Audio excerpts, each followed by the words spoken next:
udhihirisho wa fadhili za Mungu katika maisha. Tunaongelea udhihirisho wa fadhili za Mungu katika maisha, na andiko letu la leo ni Ezekieli sura ya 22 kuanzia mstari huo wa 29 hadi wa 31. Nitarudia tena kusoma. Anasema, watu wa nchi wametumia udhalimu, wamenyang'anya kwa nguvu, wametenda jeuri maskini na wahitaji, nao wamewaonea wageni bila haki.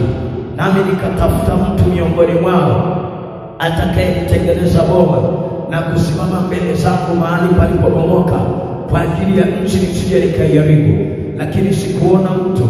Kwa sababu hiyo nimemwaga ghadhabu yangu juu yao, nimewateketeza kwa moto wa hasira yangu, nami nimeileta njia yao wenyewe juu ya vichwa vyao, asema Bwana Mungu. Mungu anaongea na sisi asubuhi ya leo. Anasema kwamba anazungumza kwa habari ya namna nchi ilivyochafuka, namna watu wa nchi ambao wanatumia udhalimu, namna watu wa nchi wamenyang'anya kwa nguvu, namna ambapo watu wa nchi wametenda jeuri maskini na wahitaji. Hii ni hali mbaya sana katika nchi. Anasema watu wa nchi wametumia udhalimu, wanatumia njia za uongo, wamenyang'anya maskini na wahitaji, wamenyang'anya maskini na wahitaji, wametenda jeuri na wametenda jeuri wageni. Anasema bila haki, wamewaonea wageni bila haki. Lakini pamoja na kwamba watu wa nchi wameonea wageni, wametenda uovu mwingi, wametenda ubatili, wametenda uzalimu, anasema pamoja na kwamba watu wa nchi wanatenda jeuri, wanawaonea wageni bila haki, lakini Mungu anatafuta mtu miongoni mwa watu wa nchi atakayesimama kwa ajili ya kutengeneza boma. Kutengeneza boma maana yake, kulingana na hali iliyopo sasa, kulingana na maovu yanayoendelea, Mungu bado anahitaji kuachilia fadhili zake kwetu. Ndio maana anatafuta mtu miongoni mwetu atakayesimama mbele zake kwa ajili ya kutengeneza, kwa ajili ya matengenezo. Anasema lakini kwa kipindi kile hakuona mtu wa kusimama mbele zake kwa ajili ya kutengeneza mahali palipobomoka. Anasema akamwaga hasira yake, nimemwaga ghadhabu yangu juu yao, nimewateketeza kwa moto wa hasira yangu. Bwana sasa, Mungu kumwaga ghadhabu yake na kuteketeza kwa moto wa hasira yake na kuleta njia zetu juu yetu wenyewe, juu ya vichwa vyetu wenyewe, tafsiri yake ni kwamba ni matokeo ya kumkosa mtu wa kusimama mbele zake kwa ajili ya kutengeneza mahali palipobomoka. Na alikwambia siri hii asubuhi ya leo, Mungu amekuamini sana. Katika mikono ya Mungu wewe ndiye mtu wa kutengeneza mahali palipobomoka.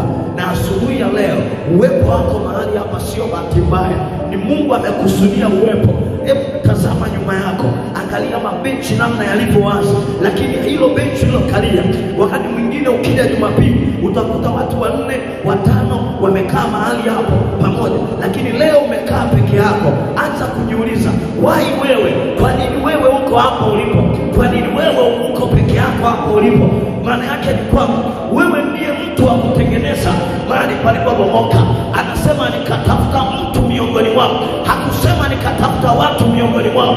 Mungu anatafuta mtu aliye tayari kusimama mbele zake kwa ajili ya matengenezo.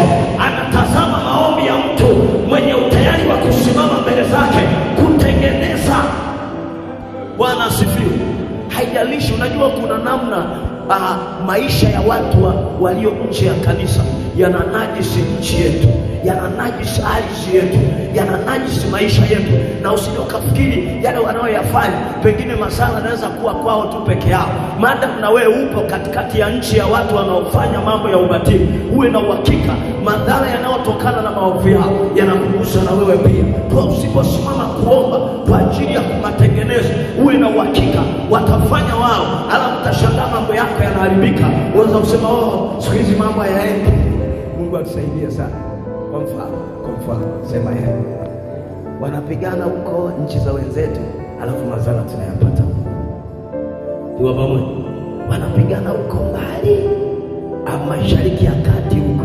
Alafu nashangaa huku mafuta yanapanda bei, mara vyakula vinapanda bei, mambo yale. Wanapigana huko, sio huko mbali, lakini huko vitu vinapanda. Jana nilikuwa nasikia taarifa ya habari, Mheshimiwa Rais ametangaza kwamba hata serikalini magari ya serikali yapungue. Sasa hivi kwenye ziara wakitaka kwenda, kama ni rais anaenda, mawaziri wote wanapanda basi moja basi moja. Hiyo ni hali ya hatari. Amen. Kama serikali inapunguza magari, uwe na uhakika sisi wa huku chini, si ndio? Ni hatari kabisa. Tutakosa mausafiri, tutakwama. Unaweza kukuta hata mtu ameshindwa kuja leo hapa Morning Glory kwa sababu tu amekosa usafiri. Amen. Bwana asifiwe sana. Amekosa usafiri. Uchumi, maisha yanaenda kuwa magumu sana. Wanaopigana ni mbali sana. Kwa ninasema hivi, usije ukafikiri pengine yale hayakuhusu wewe. Wewe ndiye mtu wa kusimama mbele za Bwana kwa ajili ya kutengeneza. Anasema watu wa nchi wametenda jeuri, watu wa nchi wamenyang'anya mali za maskini na wahitaji, watu wa nchi wanawaonea wageni bila haki, watu wa nchi. Lakini Mungu anatafuta mtu miongoni mwa watu wa nchi ambaye ametambua nafasi yake ya kusimama mbele zake na kutengeneza boma lililobomoka. Nasema tena, kuna boma limebomoka, linahitaji matengenezo, na mtu wa kutengeneza sio mwingine, ni wewe na mimi. Lazima tusimame kwenye nafasi yetu kwa ajili ya matengenezo. Ni saa ya matengenezo, ni saa ya kutengeneza. Usichukulie mambo kwa mazoea, usichukulie mambo kawaida. Ni saa yako ya kutengeneza. Tusimame na kutengeneza. Bwana asifiwe. Narudia tena pointi yangu, usije ukafikiri kwamba yale yanayotendeka kwa watu wa nchi, ubatili wanaotenda watu wa nchi, hautakugusa hata wewe yeko ndani ya kanisa. Maadamu dunia ni hii na maisha ni haya, namna wachawi wanaporoga huko, ile dhambi ya uchawi, wazinzi wanazidi sana, ile dhambi ya uzinzi, madhara yake yatakukumba mpaka wewe wa kanisani. Yaani hiki ni kimbunga kinachokumba watu wote, yale madhara yake yatatokea mpaka kwako kama usiposimama na kuomba. Lazima tuombe watu wageuzwe mioyo katika jina la Yesu. Sema amen.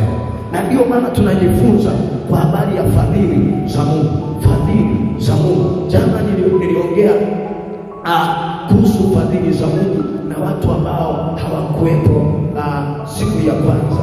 Tulisema ni muhimu sana kuomba fadhili za Mungu, kuomba Mungu adhihirishe fadhili zake, kwa sababu somo letu lina kichwa kinasema udhihirisho wa fadhili za Mungu kwetu, udhihirisho wa fadhili za Mungu katika maisha, na lengo likiwa ni kuomba ili Mungu adhihirishe fadhili zake juu yetu katika kipindi cha majira haya ya kukwama. Nimesema tena kwamba lengo ni kuomba Mungu adhihirishe fadhili zake kwetu katikati ya majira haya ya kukwama. Ni muhimu sana watu wa Mungu kuomba kwenye kipindi cha majira ya kukwama, majira tulionayo, kwenye kipindi cha majira ambayo watu wengi wamerudi nyuma, kwenye kipindi cha majira ambayo maovu yameongezeka, kwenye kipindi cha majira ambayo matatizo ni mengi. Kila tukilala na kuamka ni kama vile dunia imegeuka kiwanda kinachoproduce matatizo, kinachozalisha matatizo. Maana changamoto zinazidi kuwa nyingi, mambo yanazidi kupandana, vitu vinazidi kuharibika.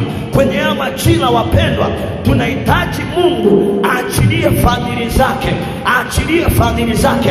Ndio maana anasema, nami nikatafuta mtu miongoni mwao atakayesimama kutengeneza boma, lakini sikuona mtu, na kwa sababu hiyo nimemwaga ghadhabu ya hasira yangu. Watu wanateketezwa kwa moto wa hasira ya Bwana. Why? Kumwagwa kwa ghadhabu na hasira ya Mungu ni matokeo ya Mungu kukosa mtu wa kuomba fadhili. Amin.